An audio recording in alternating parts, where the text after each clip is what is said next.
1987 September 28 బ్రెజిల్లోని గొయానియా నగరంలో ఉన్న ఒక ప్రభుత్వ హాస్పిటల్. ఒక మహిళ తన చేతిలో ఉన్న సంచిని తీసుకుని నేరుగా డాక్టర్ దగ్గరికి వెళ్ళింది. ఆమె సంచిని చాలా కోపంగా డాక్టర్ టేబుల్ మీద విసిరేసింది. డాక్టర్ ఆశ్చర్యపోయి ఇదంతా ఏంటని అడిగాడు. అప్పుడు ఆమె ఆ సంచిలో నా ఫ్యామిలీ మొత్తాన్ని చంపేస్తున్న ఏదో ఒక భయంకరమైన వస్తువు ఉందని చెప్పింది. అదంతా విన్న డాక్టర్ ఆమెను ఒక పిచ్చిదానిలాగా చూశాడు. కానీ ఆ సంచిలో ఉన్నది కేవలం ఆమె కుటుంబాన్ని మాత్రమే కాదు, ఆ నగరం మొత్తాన్ని నాశనం చేయబోతుందని అతనికి అప్పుడు తెలీదు. ఆ ఊరి పాలిట నరకానికి దారితీసే ఆ వస్తువు ఇప్పుడు ఆ టేబుల్ మీదే ఉంది. ముందుకు వెళ్లే ముందు ఒక విషయం చెప్పాలి. ఇండియాలో జరిగిన ఢిల్లీ కోబాల్ట్ 60 రేడియేషన్ గురించి మీకు తెలిసే ఉంటుంది. కానీ ఈ కథ ఆ కోబాల్ట్ 60 గురించి కాదు. నిజం చెప్పాలంటే ఆ ఢిల్లీ ఇన్సిడెంట్ ఈ కేసు ముందు ఒక చిన్న చీమ లాంటిదే. ఈరోజు మనం మాట్లాడుకోబోయే ఈ సంఘటన మిమ్మల్ని లోపల నుంచి తొలిచేస్తుంది. ఈ కథ విన్న తర్వాత కనీసం 2 వారాలు మీకు నిద్ర పట్టకపోవచ్చు. ఎందుకంటే మనం ఇప్పుడు ప్రపంచంలోనే అత్యంత ప్రమాదకరమైన గుయానియా యాక్సిడెంట్ గురించి మాట్లాడుకోబోతున్నాం. 1985 సంవత్సరం గుయానియాలోని ఒక ప్రైవేట్ రేడియోథెరపీ క్లినిక్ వేరే కొత్త బిల్డింగ్లోకి షిఫ్ట్ అయింది. వాళ్ళు ఉన్న ప్రాంతం బిల్డింగ్ను కూల్చేయాలి అనుకున్నారు. కానీ ఒక లీగల్ ప్రాబ్లం వల్ల ఆ బిల్డింగ్ అలాగే ఉండిపోయింది. అందులో ఉన్న కొన్ని మెడికల్ పరికరాలను వాళ్ళు అక్కడే వదిలేశారు. అలాగే కొన్ని సంవత్సరాలు గడిచిపోయాయి.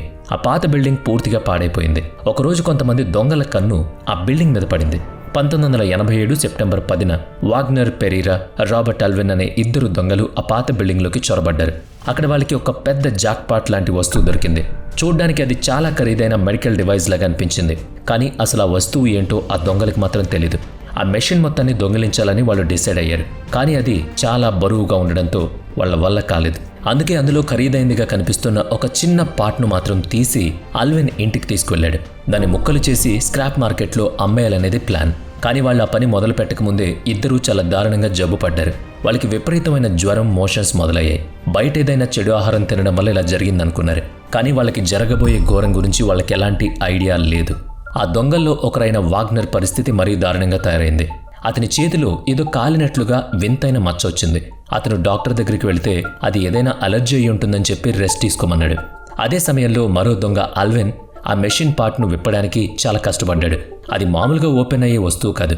ఒక 3 రోజుల పాటు రాత్రి పగలు కష్టపడి దాన్ని అల్విన్ ఓపెన్ చేయగలిగాడు. వాడు అనుకున్నట్లుగానే అందులో కొన్ని ఖరీదైన స్క్రాప్ మెటల్స్ దొరికాయి. కానీ అందులో అన్నిటికంటే ఎక్కువగా ఒక అల్యూమినియం సిలిండర్ అతని దృష్టిని ఆకర్షించింది. అది డివైస్ మధ్యలో చాలా భద్రంగా ఉంది. ఆ సిలిండర్కు ఒక చిన్న గ్లాస్ విండో లాంటిది ఉంది.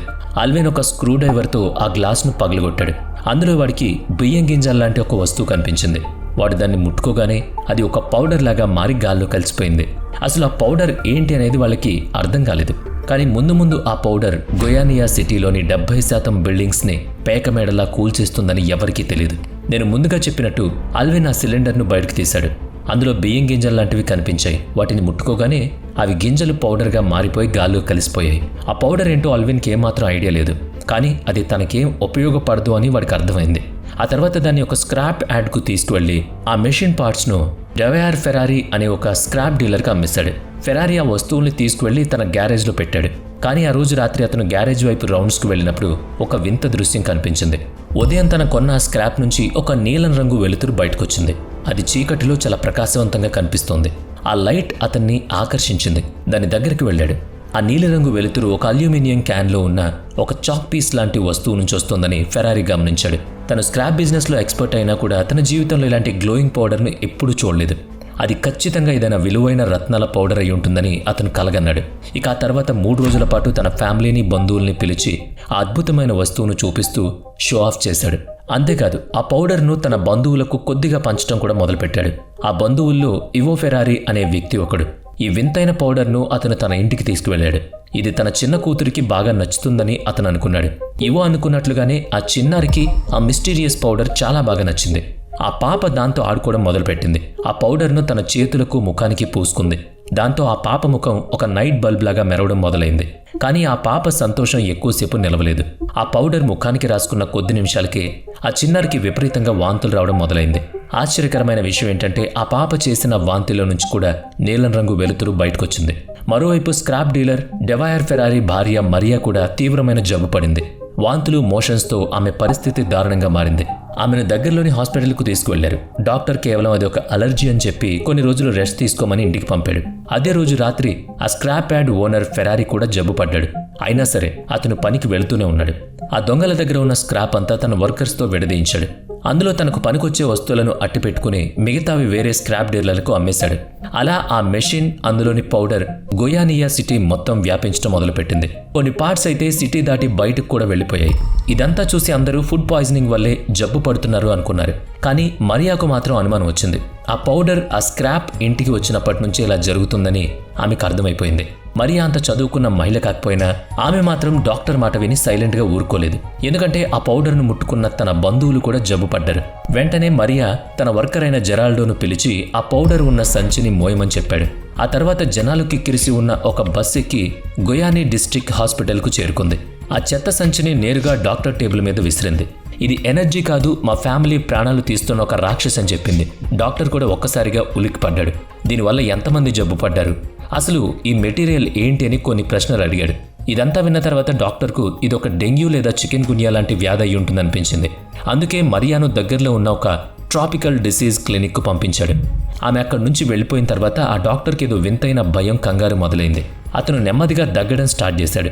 దాంతో ఆ సంచిని అక్కడి నుంచి తీసుకువెళ్లి హాస్పిటల్ బయట ఉన్న ఒక విరిగిపోయిన కుర్చీ మీద పెట్టాడు. అతను తన ప్రాణాలతో ఎలాంటి రిస్క్ తీసుకోవాలనుకోలేదు. వెంటనే డాక్టర్ ఫోన్ తీసుకుని పై అధికారులకు రిపోర్ట్ చేశాడు. అప్పటికే చాలా మందికి వింత లక్షణాలు మొదలైపోయాయి. అంతకంటే షాకింగ్ విషయం ఏంటంటే మరియా ఏ బస్సులో అయితే ఆ సంచిని తీసుకుని ప్రయాణించిందో ఆ బస్ ఆ క్లినిక్ బయటే ఆగింది. ఆ బస్సులోని ప్రయాణికులందరూ వాంతులు చేసుకోవడం మొదలుపెట్టారు. ఎక్కడ చూసినా అందరికీ ఒకటే సింప్టమ్స్. ఇక 1987 సెప్టెంబర్ 28 మెడికల్ ఫిజిసిస్ట్ డాక్టర్ మోంటో ఆఫీస్కు వరుసగా 2 ఫోన్ కాల్స్ వచ్చాయి. మొదటి కాల్ హెల్త్ డిపార్ట్మెంట్ నుంచి వచ్చింది. ఒక మహిళ ఏదో ప్రాణాలు తీసే చెత్తను ఒక డాక్టర్ టేబుల్ మీద వదిలేసి వెళ్ళిందని వాళ్ళు చెప్పారు. రెండవ కాల్ అదే సిటీలోని ట్రాపికల్ డిసీజ్ క్లినిక్లో ఉన్న ఆ యువ డాక్టర్ నుంచి వచ్చింది. పేషెంట్లు అంతా రేడియేషన్ బారిన పడుతున్నారని అతను చెప్పాడు. డాక్టర్ మోంటో కావాలనుకుంటే ఏదైనా ఒక కాల్ను పట్టించుకోకుండా వదిలేయచ్చు, కానీ సిటీ నుంచి కొద్ది గంటల గ్యాప్లో ఇలాంటి 2 కాల్స్ రావడం అతన్ని భయపెట్టింది. కొందరు సామాన్లు వేసుకుని మరికొందరు పిల్లలను గుండెలకు హత్తుకుని హాస్పిటల్స్కు పరుగులు తీస్తున్నారు. ఆ దృశ్యం చూసి డాక్టర్ మోంటోకు చెమటలు పట్టాయి. వణుకుతున్న చేతులతో ఫోన్ చేసి గోయానియా స్టేట్ ఎన్విరాన్మెంటల్ డిపార్ట్మెంట్కు కాల్ చేశాడు. ఆ సంచిలో ఉన్న స్క్రాప్ ఏంటో టెస్ట్ చేయడానికి వెంటనే ఒక సైంటిస్టుల బృందం వచ్చింది. అప్పుడే సిటీలో అసలు ఏం జరుగుతుందో కనిపెట్టగలమని చెప్పారు. ఎన్విరాన్మెంట్ డిపార్ట్మెంట్ ఇన్వెస్టిగేషన్ బాధ్యతను వాల్టన్ ఫెరారీ అనే ఒక మెడికల్ ఫిజిసిస్ట్కు అప్పగించాడు. డాక్టర్ వాల్టన్ తన ఇన్స్ట్రుమెంట్ తీసుకుని ఒక టాక్సీలో ఆ ప్రభుత్వ హాస్పిటల్కు చేరుకున్నాడు. దారిలో తన రేడియేషన్ మీటర్ను ఒకసారి ఆన్ చేసి టెస్ట్ చేద్దామని అనుకున్నాడు. అతను దాన్ని ఆన్ చేసిన వెంటనే ఆ రేడియేషన్ మీటర్ అలారం మోగడం మొదలుపెట్టింది. అందులో ఉన్న ముళ్ళు విరిగిపోయేంత వేగంగా కదులుతోంది. తన డివైస్ ఏదైనా పాడైపోయిందేమో అని డాక్టర్ వాల్టన్ అనుకుని టాక్సీని వెనక్కి తిప్పమని ఆఫీస్కు వెళ్లి మరో కొత్త రేడియేషన్ మీటర్ను తీసుకున్నాడు. కానీ అది కూడా సేమ్ రిజల్ట్ చూపిస్తుంది. దాని అర్థం ఒకటే, సమస్య ఆ మీటర్లో లేదు, ఆ చుట్టుపక్కల వాతావరణంలో ఉంది. శక్తివంతమైన రేడియేషన్ సోర్సెస్ అక్కడ తిరుగుతున్నాయి. ఆ అదృశ్య రేడియేషన్ తన చుట్టూ కూడా ఉందని అతనికి అర్థమైపోయింది. ధైర్యం తెచ్చుకుని తను చేయాల్సిన డ్యూటీ కోసం ముందుకు వెళ్ళాడు. నిజానికి ముందు రోజు ఆ సంచిని చూసిన డాక్టర్ భయంతో ఎమర్జెన్సీ సర్వీసెస్ను పిలిచాడు. ఆ సంచిని అక్కడి నుంచి ఎక్కడికైనా తీసుకువెళ్లి పడేయమని చెప్పాడు. అత్యంత దారుణమైన విషయం ఏంటంటే ఫైర్ డిపార్ట్మెంట్ వాళ్ళు ఆ సంచిని తీసుకువెళ్లి దగ్గరలో ఉన్న ఒక నదిలో పడేయాలనుకున్నారు. ఒకవేళ వాళ్ళు ఆ పని చేస్తుంటే ఆ సిటీ మొత్తం సర్వనాశనం అయ్యేది. ఆ తర్వాత డాక్టర్ వాల్టన్ ఆ రేడియో యాక్టివ్ సోర్సెస్ ఎక్కడెక్కడ లింక్ అయి ఉన్నాయో వాళ్ళందరికీ చూపించాడు.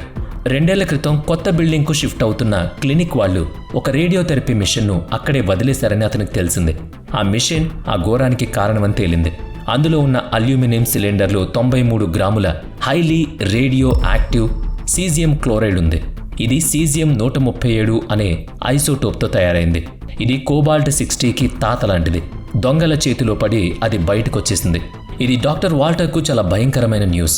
ఇప్పుడు రేడియోథెరపీలో సీజియంను వాడడం లేదు, ఎందుకంటే అది చాలా డేంజరస్. దాన్ని సరిగ్గా హ్యాండిల్ చేయలేకపోతే వినాశనమే. ఇక గోయానియా సిటీలో ఒక ఒలింపిక్ స్టేడియంను హయ్యర్ అథారిటీస్ టెస్టింగ్ సెంటర్గా మార్చారు. గాలి, నీరు ఎంత కలుషితం అయ్యాయో చెక్ చేయడానికి ల్యాబ్ ఏర్పాటు చేశారు.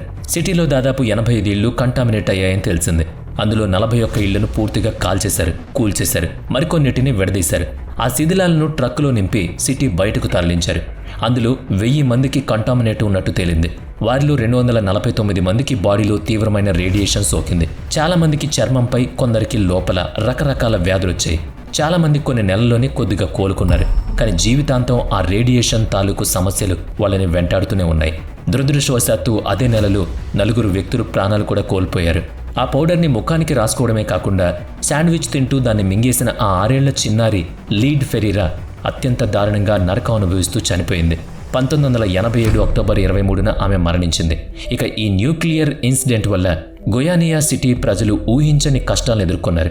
సరిగ్గా ఒక ఏడాది క్రితమే 1986లో చెర్నోబిల్ డిజాస్టర్ జరగడంతో ప్రజల్లో ఈ రేడియేషన్ భయం విపరీతంగా ఉండిపోయింది. ఈ ఇన్సిడెంట్ జరిగిన తర్వాత ఆ సిటీ ప్రజల దగ్గర వస్తువులు కొనడం, వాళ్ళని ముట్టుకోవడం, ఆ సిటీకి రావడం చాలామంది మానేశారు. 6 ఏళ్ల పాపను పాతి పెట్టడానికి తీసుకువెళ్తుంటే శ్మశానంలో కూడా రానివ్వలేదు. ఇలాంటి ఒక భయంకరమైన ఘటన కేవలం కొన్ని గ్రాముల రేడియేషన్ పదార్థం వల్ల మాత్రమే జరిగింది. ఈ గొయానియా ఇన్సిడెంట్ చరిత్రలో ఒక అతిపెద్ద న్యూక్లియర్ డిజాస్టర్గా మిగిలిపోయింది. విచారకరమైన విషయం ఏంటంటే ఈ ప్రమాదాన్ని వాళ్ళు చాలా సులభంగా ఆపగలిగేవాళ్ళు. దొంగల వల్ల ప్రాపర్టీ ఓనర్ ఆ మిషన్ను అక్కడి నుంచి తీసుకువెళ్ళనివ్వలేదు. కోబాల్ట్ 60 గురించి, దాని రేడియేషన్ ఢిల్లీలో ఎలా వ్యాపించిందో మనం ముందు మాట్లాడుకున్నాం. ఎందుకో కానీ ఇలాంటి ప్రతి రేడియో యాక్టివ్ ఐసోటోప్ వెనుక ఒక స్క్రాప్ డీలర్ కథ ఉండనే ఉంటుంది. డాక్టర్ ఒక చెత్త అని భావించిన ఆ చిన్న పరికరం వల్ల నగరం మొత్తం సర్వనాశనం అయిపోయింది. వీడియో నచ్చితే లైక్ చేయండి, షేర్ చేయండి. ఇప్పటి వరకు మన ఛానల్ని సబ్స్క్రైబ్ చేయనట్లయితే ఇప్పుడే సబ్స్క్రైబ్ చేసుకుని పక్కనే ఉన్న బెల్ ఐకాన్పై క్లిక్ చేయండి. నెక్స్ట్ వీడియోలో మళ్ళీ కలుద్దాం. Thanks for watching.